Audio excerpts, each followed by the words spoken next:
কাল রাতে মা মেহেন্দি এনেও বলতে ভুলে গেছিল, তাই জন্য দেখো বিয়ের দিন সকালে উঠেই বসে পড়েছি মেহেন্দি পড়তে। বিয়ে বললাম বলে আবার আমার বিয়ে ভেবো না, জানো আমার বিয়ে আগেই হয়ে গেছে, এটা হচ্ছে একটা ননদের বিয়ে। একদমই অল্প একটুখানি পরবো, কারণ হাতে বেশি সময় ছিল না, এখন অলরেডি 8:30 বেজে গেছে, 10:30 নাগাদ বিয়ে বাড়ি যাবো। আর এইটুকু টাইমের মধ্যে হাত তো শুকাবে না, তো যাই হোক আমি এক হাত নিয়েই যা হোক করে একটুখানি মেকআপ করে তারপর হাতটাকে ধুয়ে নিলাম, না হলে শাড়ি পরতে পারতাম না। আর তারপরে বিয়ে বাড়ি পৌঁছে দেখলাম তখনও গায়ে হলুদের অনুষ্ঠান শুরু হয়নি, তো আমরা কিছু ছবি টবি তুলে নিলাম। আর দেখতেই পাচ্ছ আজকেও আমাদের সাথে চলে এসেছে ছোট কালু। খেয়ে দিয়ে দুপুরবেলা বাড়ি এসে চান করলাম, কারণ সকালে চান করার টাইম হয়নি। আর দেখতে পাচ্ছ সন্ধ্যেবেলা রেডি হয়ে নিয়েছি। আর মাথায় যে গোলাপটা লাগিয়েছি এটা বিকেলবেলা মঙ্গলহাট থেকে কিনেছি 20 টাকা দিয়ে।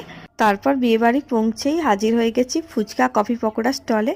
আর বিয়ে বাড়িটা দেখতেই পাচ্ছ কত সুন্দর করে লাইট দিয়ে সাজিয়েছে। তো চলো আজকের মিনি ব্লগ এই পর্যন্তই, সবাই ভালো থেকো, টাটা, গুড নাইট।